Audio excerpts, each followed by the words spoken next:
Hello everyone, and welcome to my presentation on how to transition easily to a whole foods plant-based diet.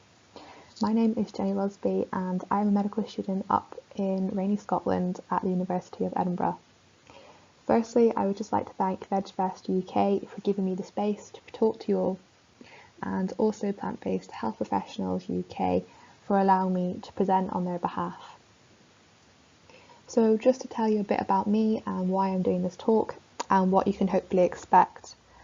I made the decision to become vegan around 4 years ago, and so I remember the challenges associated with cutting out all animal products quite well. My aim of this presentation is to really provide those of you at the beginning of your plant-based journey with the essential information surrounding a plant-based diet. In particular, I have tried to target those of you who feel maybe hesitant that they can make that transition and feel that going animal product free overnight is too big a jump. I really hope that by the end of this presentation I will have provided the encouragement and reassurance you need to make the decision to cut out animal products. As a slight disclaimer, the advice I give may not be directly applicable to everyone, but I hope that the main themes can be transferred to your life, at least in part. In creating this presentation, I do recognise that there is a huge amount of privilege in being able to actively choose certain food products over others, and that not everyone shares this same privilege. There are many reasons why plant-based eating may not be as accessible to some, such as financial freedom or even time freedom, which are often linked. Therefore, I do not think that every individual has the same opportunity to make a change like this, which is why I feel so passionately about us utilising our own individual privileges to the best of our ability. We can only do what we can do. So in this presentation, I do use my own personal experiences and the literature to hopefully provide some guidance in the transition from a diet filled with animal products to one that is healthily based around plants. Just to quickly outline the main topics of this presentation, I'll talk a bit about the rise in veganism and what this might mean for the vegan diet. I'll then go on to distinguish the vegan diet from the whole food plant-based diet and why we should all strive for the latter. I'll talk a bit about the health benefits of the whole food plant-based diet and discuss any associated challenges and hopefully provide some tips and advice to try and help alleviate some of these challenges. I'll then go on to talk a bit about the essential nutrients that some are concerned about missing out on in a vegan diet.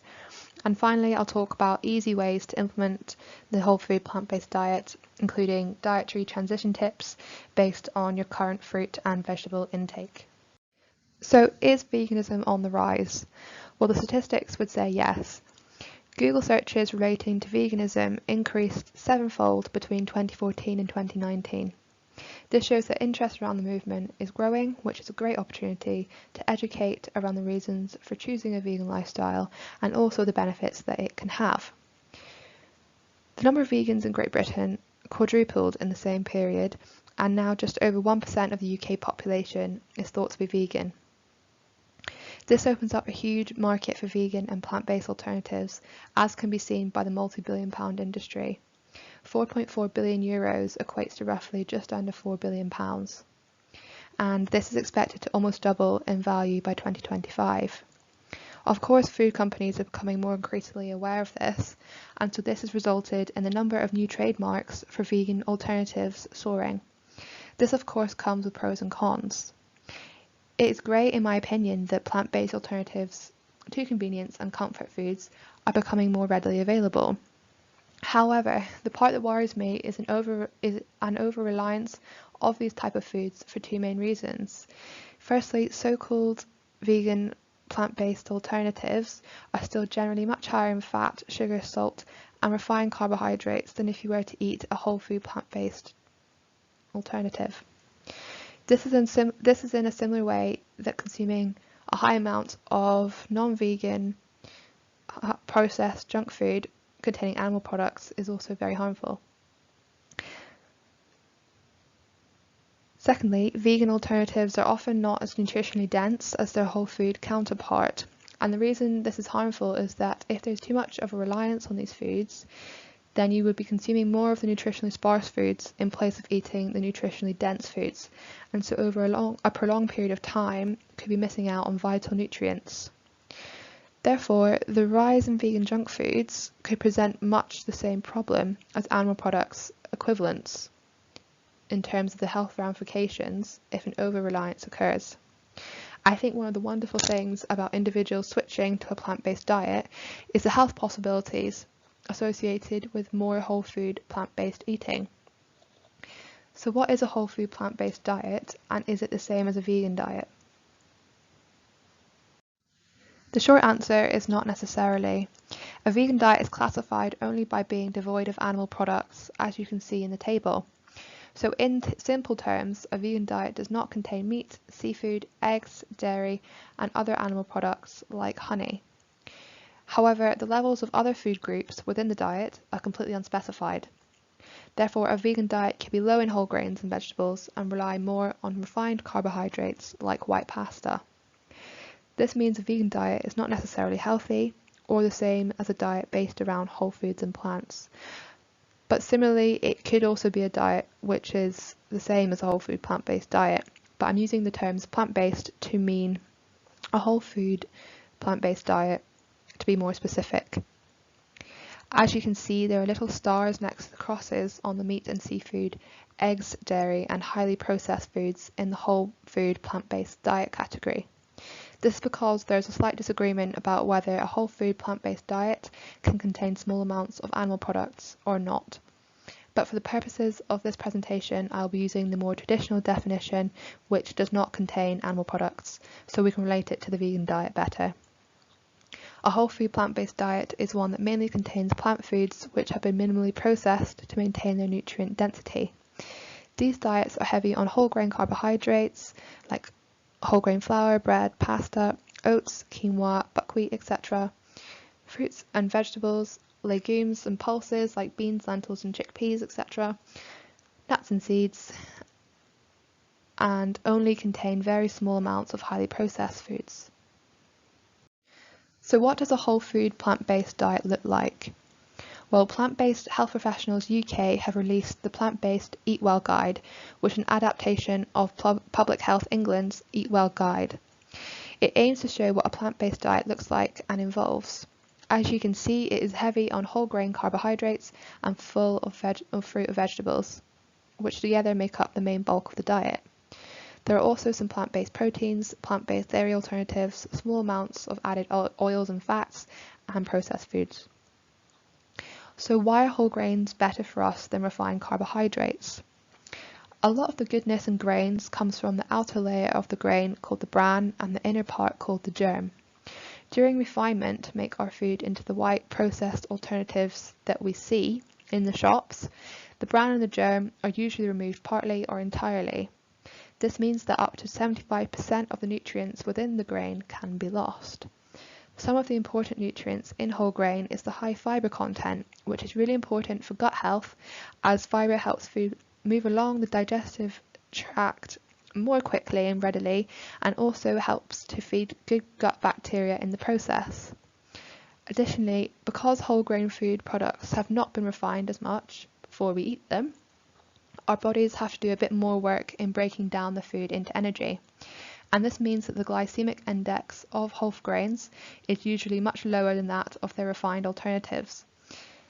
The benefits of eating foods with a low glycemic index is that they produce slow-release carbohydrates into the blood rather than a spike, which means our energy levels can be kept at a more consistent level for a longer period of time, and we can feel fuller for longer. Fruit and vegetables are filled with essential vitamins and minerals that are essential for our bodies to function well. Studies have shown that those who eat plenty of fruit and veg every day have a lower risk of developing many diseases. I'll talk a bit more about these benefits in the upcoming slides, but it is important to note that the British Dietetics Association state that eating more fruit and veg is the second most important cancer prevention strategy after stopping smoking. We should be aiming for at least 5 portions of fruit and veg per day, but upwards of 5 to 10 is fantastic. I'm briefly going to explain what a portion of fruit and vegetable actually looks like. So an adult portion of fruit and vegetables is roughly 80 grams per fruit or veg, or 3 heaped tablespoons. And this can be fresh, tinned or frozen. So cheaper alternatives still count and are often just as nutritious and more convenient. So don't be too wary of them. If opting for tinned, try and go for fruit in natural juice and vegetables in water without salt. So medium fruit such as apples and bananas are typically 1 per portion, but smaller fruit like plums or kiwis or satsumas are often 2 per portion. Dried fruit is 30 grams or a small handful, and fruit or vegetable juice is 150 mils. Beans and pulses are also 80 grams or 3 heaped tablespoons. However, beans, pulses and fruit or vegetable juice only count as 1 portion once a day each. So whole grains and fruit and vegetables should really make up the bulk of the whole food plant-based diet, and this is really what underpins it.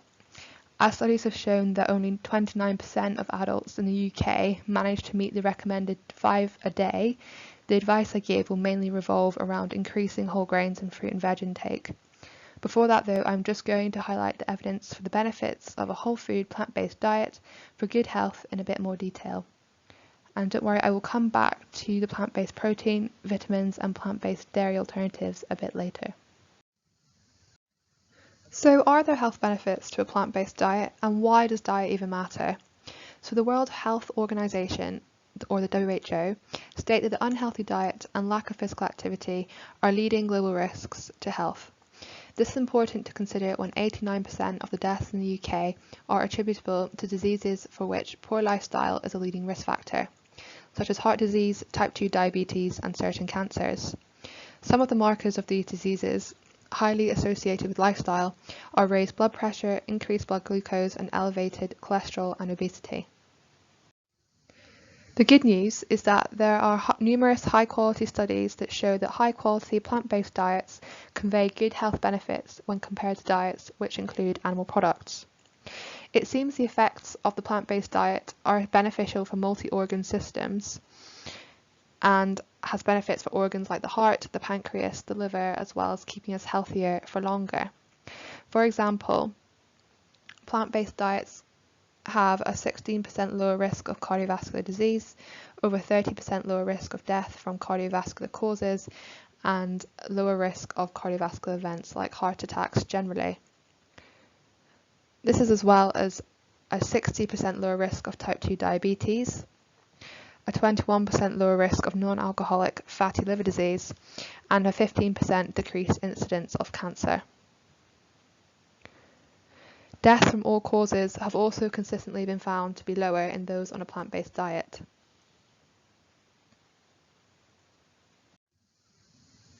But are there benefits of a plant-based diet in someone already diagnosed with a disease?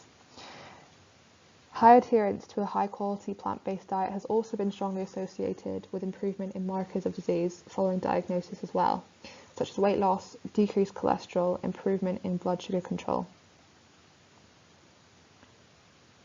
Here's a quote from Dr. T. Colin Campbell, which I think sums up these arguments nicely. "It's never too late to start eating well. A good diet can reverse many of those conditions as well. In short, change the way you eat and you can transform your health for the better." So what are the challenges associated with transitioning to a plant-based diet?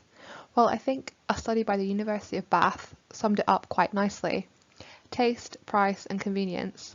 Here's what I think are the main challenges commonly faced. Plant-based premiums. So this is a bit of a contentious one that I have referenced more thoroughly on the next page. It seems individuals really disagree about this one. Many argue that a plant-based diet is more expensive than one including animal products, and some will completely disagree and say it's much cheaper. I personally think that it depends a lot on the way you eat. The main principles of the whole food plant-based diet really, for me, revolve around home cooking and cooking from scratch to really benefit from the whole foods. Now, not everyone eats like that, and some people rely more heavily on convenient ready meals or ready-made sauces for whatever reason. I would say that if you have a high quality diet with lots of high quality produce and a lot of variety, and you cook mainly from scratch, then I would argue that a plant-based diet is likely to be cheaper. However, if you do not rely on the cheaper, more convenient options and do not have a lot of variety in your diet, then it is definitely going to be more expensive.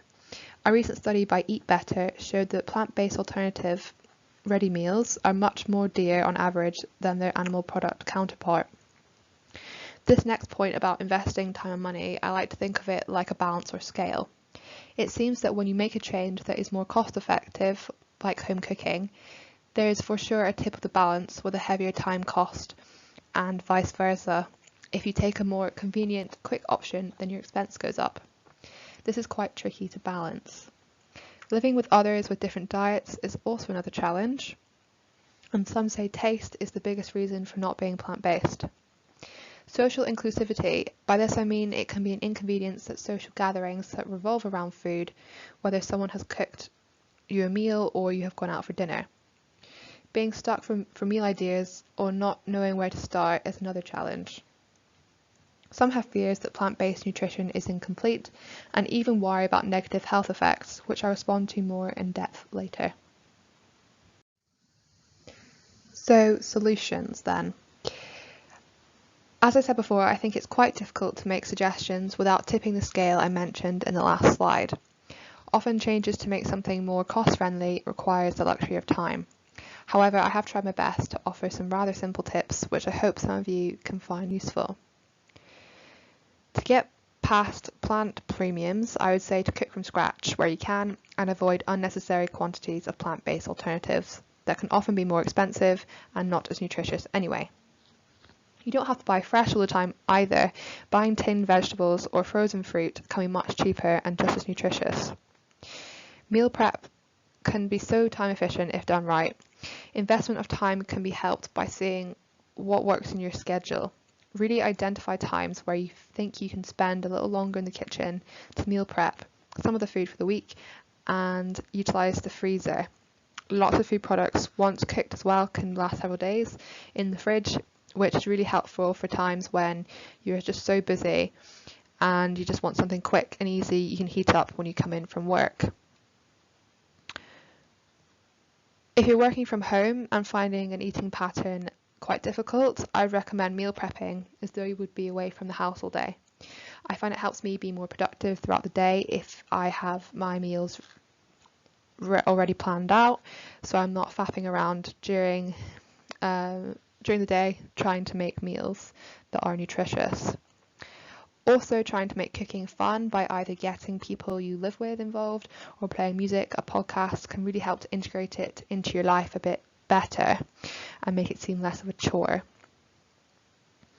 In terms of expenses associated with changing your diet, my advice would be to buy as you go and buy items in bulk that you use a lot of, as this can be more cost effective even though it does require a bit of investment of money in one go. You do not have to stock up on all new products right away, especially if you've never tried them before and might not like them.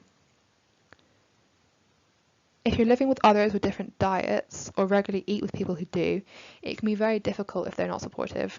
I would suggest offering to cook for them or bring something round that you can eat with them. If that is not possible, or they wouldn't understand, or it would just cause too much of a conflict, then I would suggest eating more flexibly until you don't have to be. So when you're on your own, you can eat what you want. But if you go to someone's house and they've cooked a meal, then if you feel okay with it, then I would just say maybe eat it. Taste. So a lot of the taste associated with foods containing animal products are actually caused by plant-based herbs, spices. So I would stock up on all those along with natural flavourings and vegetable stock.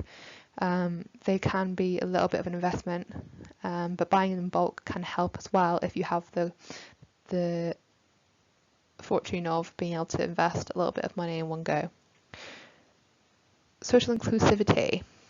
So eating out as a vegan has become so much better in recent years. Even in the short while that I've been vegan, it's changed drastically. Most places now will have a vegan option or a vegetarian option that can be made into vegan, and If you don't know if the place you're going does do vegan, then I would look up their online menu in advance and have a look. If they don't have an online presence, then I would phone them. And if they don't offer a vegan option, I would just ask if they can provide one. It's generally very well accepted, especially nowadays when more is expected from the consumer. And if this isn't possible for whatever reason, then I would say suggest an alternative. Or if it's for someone else's birthday and they're really set on going somewhere, then and it's really not suitable for you, then I would just celebrate with them another day or in another way or something. For meal ideas, this is a difficult one because I think everyone faces meal inspiration or lack thereof at points, and my advice would be to think about what you eat already, what do you cook at the moment, and just try and substitute whole food plant-based ingredients in. You can steer away from the meat substitutes and things like that. They're not as nutritious as we've already discussed, but generally it's quite easy just to substitute whole food ingredients in place of animal products. And I think if you're trying to include more variety, maybe try a new recipe each week or so. And there's plenty of recipes online and on YouTube to help you. But I heard that you need animal products to thrive. I have heard this quite a lot, and it's not the case.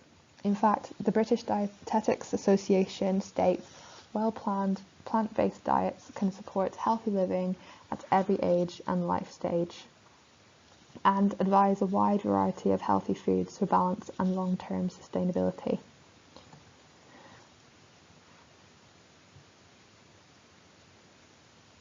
There are several key nutrients and vitamins that are commonly worried about by those transitioning from an omnivorous to a plant-based diet, and those include protein, iron, zinc, selenium, vitamin D, vitamin B12, iodine, omega-3 and 6, and also calcium. And I'm going to briefly highlight where in the plant-based diet you can get them from, and also I'm going to hint a bit and discuss the role of supplementation. All of the nutrients previously mentioned are absolutely essential for the human body to function well, and can all be sourced through plant-based eating. However, some nutrients are a bit trickier to get, so supplementation is often recommended. And I've highlighted in green the ones that are a bit trickier to get and often recommended to supplement. So protein is easily sourced through a whole food plant-based diet, which is well balanced. And foods abundant in protein include pulses and legumes, quinoa, soya, lentils, tofu, nuts and seeds, buckwheat, just to name a few. Iron is readily found in lentils, chickpeas, beans, tofu, cashew nuts, leafy greens, dried apricots, figs and raisins, and quinoa. So our absorption of iron is strongly increased by vitamin C. So consuming iron-rich foods with foods high in vitamin C, like citrus fruits and bell peppers, is a very good idea. For example, eating a lentil chili containing bell peppers would really maximise your iron absorption. So zinc is found in beans, chickpeas, lentils, tofu, nuts and seeds, quinoa and wholemeal bread. And selenium is found in Brazil nuts. So 2 per day would give you your recommended daily intake. But if you cannot or do not eat nuts, then make sure to get some advice from a registered dietitian, as controlled supplementation is important. This is to prevent you consuming too much selenium, which can be harmful for the liver. So calcium. Calcium is readily available from calcium set tofu, which is a really good source, and a brand which is readily available from lots of supermarkets is Cauldron, and they calcium set their tofu. Calcium fortified milk and yogurt alternatives, other fortified foods like bread, and also leafy green vegetables, tahini, haricot beans and dried figs. Vitamin D. So UK guidelines actually support supplementation of 10 micrograms per day for all individuals in the UK, no matter their diet, and some choose to continue this throughout the whole year, even though UK guidelines only say that it's necessary in autumn winter. So our bodies produce vitamin D from the sunlight, and that's why we often need supplementation of vitamin D in autumn winter when there are a lot less high quality sunlight available. So vitamin B12. Vitamin B12 can be found in fortified foods. So plant-based products do not contain it unless they have been fortified, but foods that have been fortified like plant milks, cereals, nutritional yeast and Marmite can be a good supply, but just make sure to check your packaging on your food, because it can be, you might not know which ones are necessarily fortified or not. So because of this, supplementation is often recommended as the most consistent way to get your intake. Vitamin B12 is really important long term, because if you're not getting enough vitamin B12 in your diet daily, then it can sometimes add up and you can deplete your vitamin B12 levels over a longer period of time. And vitamin B12 is vital for good health. Iodine. So iodine is found in seaweed, but the levels can be variable, so they can either be too high or too low. So nori seaweed seems to be the best. Fortified plant milks do exist, such as Alpro sweetened soy milk or Oatly original oat milk, but most are not. A supplement is suggested to be the best way to get a consistent intake. So omega-3 and 6. Omega-3 and 6 are found in seeds such as pumpkin, hemp, sunflower, linseed, flaxseed and chia seed, walnuts and rapeseed oil. So this shows that varied whole food plant-based diets are absolutely compatible with nutritional needs.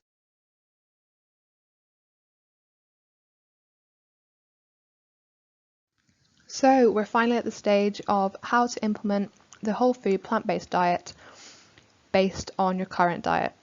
Like I've already said, if you are hesitant, then this does not need to be overnight, and I think the best way to do this is by targeting your fruit and veg intake first, then the whole grains, and then the animal products, to really get your body adjusted to the increase in plant foods and fibre. So if you are often eating less than 5 portions of fruit and veg a day, then work at adding additional portions of fruit and veg into your current meals. For example, if you have a bowl of cornflakes in the morning, change that to a bowl of cornflakes in the morning with a glass of orange juice or other fruit juice and another piece of fruit like a banana or apple. Once you have managed to do that and you're now almost always managing to meet the 5 a day target, then try to maintain this and also substitute refined processed carbohydrates for whole grain alternatives. For example, a ham sandwich on white bread for lunch, which you've managed to add in spinach to, and you often have a side of vegetable sticks and an apple, then sub the white bread for a whole grain alternative. And then once you have managed that and you've consistently been managing 5+ portions of fruit and veg a day and have managed to swap white for brown where possible, then start cutting down your animal products and swap for whole food plant-based alternatives. Tips include focusing on a particular meal of the day for 1 to 2 weeks and then target other meals of the day once you are ready. For example, if you started with the cornflakes with cow's milk, then make the swap to whole grain porridge made with fortified soya milk and frozen blueberries with 150 ml of orange juice. Once you've managed that, then aim for animal product free days. Then you're ready to transition to a whole food plant-based eating every day. So in summary, the number of vegans are predicted to rise considerably, which is to be celebrated. The high quality plant-based diets are not only safe for people at all stages of life, but also evidence shows that they are to be encouraged for longevity of health. It's essential to get into good dietary habits early and consume a variety of nutritionally dense foods every day. And transitioning to a whole food plant-based diet does not have to take place overnight. I think it's also really important to remember to be kind to yourself and allow yourself to make mistakes. Any reduction in any effort should be commended. So I will end this presentation with another quote by Dr. T. Colin Campbell, author of the China study. I think this quote sums up everything I've spoken about quite well and highlights the fundamental role of lifestyle for longevity of health. So, what is my prescription for good health? In short, it is about the multiple health benefits of consuming plant-based foods and the largely unappreciated health dangers of consuming animal-based foods, including all types of meat, dairy and eggs. Here is just a small collection of useful resources about vegan and plant-based living, and I recommend having a good read around the topic. And these are just my references at the end here. Many thanks for listening.